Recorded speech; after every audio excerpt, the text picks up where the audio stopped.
நாம் இந்த பாடத்தில் இவ்வளோ நாள் படித்ததை பயன்படுத்தி பயிற்சிகள் பண்ணி பார்க்க போகிறோம். உங்களுக்கு நிறைய வாக்கியங்கள் கொடுத்துருக்கோம், வார்த்தைகள் கொடுத்துருக்கோம். எல்லாம் நல்லா எழுதி எழுதி படிக்கணும். கொடுத்த வாக்கியங்கள் சில பேர் இந்த வாக்கியம்லாம் வேண்டாங்கிற மாதிரி போகிறீங்க. அப்படிலாம் போகாது. நம்ம அப்படி படிக்க போய் தான் இங்கிலீஷ் இன்னும் பேச தெரியாமல் எழுத தெரியாமல் திண்டாடிட்டு வரோம். வார்த்தைகளை எப்படி பயன்படுத்தி வாக்கியம் அமைக்கிறது ரொம்ப ரொம்ப ரொம்ப ரொம்ப அவசியம். முடிஞ்சால் நீங்கள் இதுக்கு ஹிந்தியில் எழுதுகிற மாதிரி ஆங்கிலத்தில் கூட எழுதி பாருங்கள். உங்களுடைய ஆங்கில பயிற்சி இது மூலமாக கிடைக்கும். எனக்கு நான் ஆரம்பத்திலே சொல்லிட்டேன், எனக்கு 100%ல் ஒரு 30% வேணால் இங்கிலீஷ் தெரியுமே ஒழிய 70% இங்கிலீஷ்லாம் தெரியாது. ஏன்னா அந்த பயிற்சி நம்மக்கிட்ட கொடுக்கல. நம்மளுடைய தமிழ்நாட்டில் ஆங்கில மொழியை ஒரு பேசுகிற மொழியாக சொல்லி கொடுக்கல. கொஷினப்படி ஏசியப்படி பேராகிராஃப்லேயே நம்மளை போட்டு படுத்தி கடைசியில் பேச தெரியாது, எழுத தெரியாது, அப்படி ஆகிட்டாங்க. பரவாயில்ல. இப்போ நாம் உங்களுக்கு நிறைய இந்த வாக்கியங்கள் எழுதும்போது கூட என்னுடைய பையன்கள்லாம் அவ்வளோ வாக்கியம்லாம் வேண்டாம்னா அப்படி செஞ்சு தான் நம்ம ஆங்கிலத்தில் ரொம்ப போய்ட்டோம். அதனால் நிறைய பயிற்சி பண்ணணும். ஒரு அவசரமும் இல்லை. நாம் ஏற்கனவே சொன்ன மாதிரி கிட்டத்தட்ட 12 வருஷம் நம்ம படிக்கத்தான் போகிறோம். அந்த 12 வருஷத்தை கொஞ்சம் கொஞ்சமாக படித்தா ஒரு மொழியை யார் தான் அதில் எல்லோரும் பெரிய புலவரே ஆகிடலாம். அந்த அளவுக்கு அதில் படிக்கலாம். ஆனால் நமக்கு அப்படி சொல்லிக் கொடுக்காததுனால தான் திண்டாடும். ஆனால் ஹிந்தியை நாம் அதிகபட்சம் போனால் ஒரு 6லேருந்து 1 வருஷத்துக்குள்ளே நீங்கள் தாராளம் பேச எழுத முடியும். அந்த அளவுக்கு தான் நாம் பயிற்சிலாம் எல்லாம் எனக்கு சொல்லிக் கொடுத்த குருநாதர் திரு அனந்த கிருஷ்ணன் அவர்கள் தான் நான் வணங்கி இந்த இடத்துல ஞாபகப்படுத்தணும். அவருடைய பயிற்சிகள் தான் இது. அவரை என்றைக்கும் நாம் மறக்காமல் நான் என்றைக்கும் மனசில் வச்சுருப்பேன். சரி, இப்போ இந்த பயிற்சியை பார்க்கலாம். எனக்கு நண்பன் ஒரு புத்தகம் தருகிறான். எனக்கு இந்த பாடத்தில் படித்ததை நீங்கள் யூஸ் பண்ணுவோம். நண்பன் ஒரு இந்த பாடத்தில் ஒரு சென்டென்ஸில் கூட ஒருங்கிறதுக்கு நம்ம படித்தோம். புத்தகம் தருகிறான். எனக்கு நண்பன் ஒரு புத்தகம் தருகிறான். எப்படி எழுதணும்? நீங்கள் தான் எழுதணும். ஹிந்தியிலையும் எழுதி பாருங்கள், ஆங்கிலத்தில் கூட எழுதி பாருங்கள். உங்களுக்கு நல்ல பயிற்சி தான்.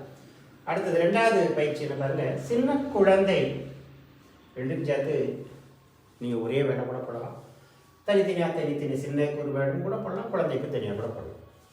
பூச்சியை அடிக்கிறது. பூச்சின்னு என்ன சார்? இந்த படத்தில் கூட படித்தோம். ஜீவன் பூச்சி. அதுக்கு நீங்கள் தாராளம் பயன்படுத்தலாம். கீடானு இருக்குது, அது கூட இருக்குது. இந்த இடத்துல நீங்கள் இந்த பாடத்தில் படித்த ஜீவுங்கிற வார்த்தைகளை பயன்படுத்தலாம். சின்ன குழந்தை பூச்சி அடிக்கிறது படிச்சுக்கோ.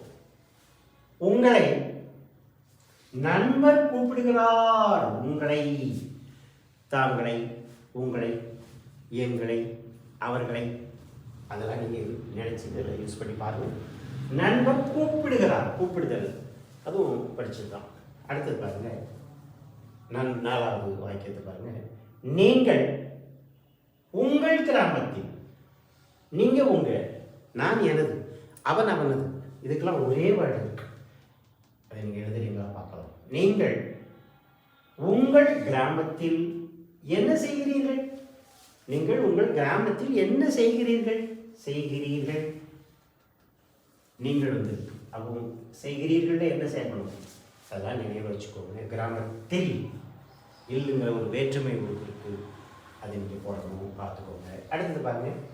நான் எனது கிராமத்தில் ஆசிரியராக பணிபுரிகிறேன். நான் எனது கிராமத்தில் ஆசிரியராக பணிபுரிகிறேன். நான் எனது இப்போதான் சொன்னேன். நீங்கள் உங்கள், நான் எனது, அவன் அவனது, அப்படிங்கிற ஒரே வேர்டு தான். அது ஞாபகத்தான் பார்க்கலாம் உங்களுக்கு. நான் எனது கிராமத்தில் ஆசிரியராக பணிபுரிந்த. ஆசிரியர் ஆகன்னு இருக்கு சார்.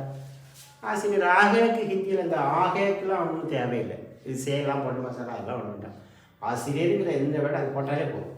பணிபுரிகிறேன், வேலை செய்கிறேனுக்கு நீங்கள் என்னென்ன அதில் ப்ரெசன்டென்ஸை காமிக்கணும். நான் வந்தால் ஹிரேன் முடியுது, அதுக்கு என்ன போடணும், இதெல்லாம் கொஞ்சம் நினைவு வச்சு நீங்கள் போடலாம். அடுத்து பாருங்கள். நீங்கள் மாணவியை பாருங்கள். இது ஒரு கட்டளை வார்த்தை மாதிரி. நீங்கள் மாணவியை பாருங்கள், படியுங்கள், எழுதுங்கள். நீங்கள், நீனா என்ன சொல்லணும், நீங்கள் வந்தால் என்ன சொல்லணும், தாங்கள் வந்தால் என்ன சொல்லணும், அதெல்லாம் நம்ம படிச்சிருக்கோம். நீங்கள் மாணவியை பாருங்கள். அடுத்தது பாருங்கள். நாம் பசுவிற்கு எல்லாம் ஒன்றுதான். புல் கொடுக்கிறோம். நாம் கொடுக்கிறோம். நாம் ப்ளூரல் காமிக்கு. அப்போ கொடுக்கிறோம் ப்ரெசன்டென்ஸு என்ன எழுதணும்? பசுவுக்கு புல் எல்லாம் இந்த பாடத்தில் வந்தது. அப்போ நாம் பசுவிற்கு புல் கொடுக்குறோம். அடுத்தது பாருங்க, எல்லா மனிதர்களும் பால் அருந்துகின்றனர், குடிக்கின்றனர், அருந்துகின்றனர், எல்லாம் ஒன்று. எல்லா மனிதர்களும் பால் அருந்துகின்றனர் எழுதி பாருங்க. அப்புறம் விஞ்ஞானத்தை நாம் நல்ல முறையில் கற்கிறோம். விஞ்ஞானத்தை நாம் நல்ல முறையில் கற்கிறோம். விஞ்ஞானத்தை இந்த படத்தை படிச்சது நாம் நல்ல முறையில், நல்லபடியாக, நல்ல விதமாக, நல்ல முறையில், எல்லாம் ஒரே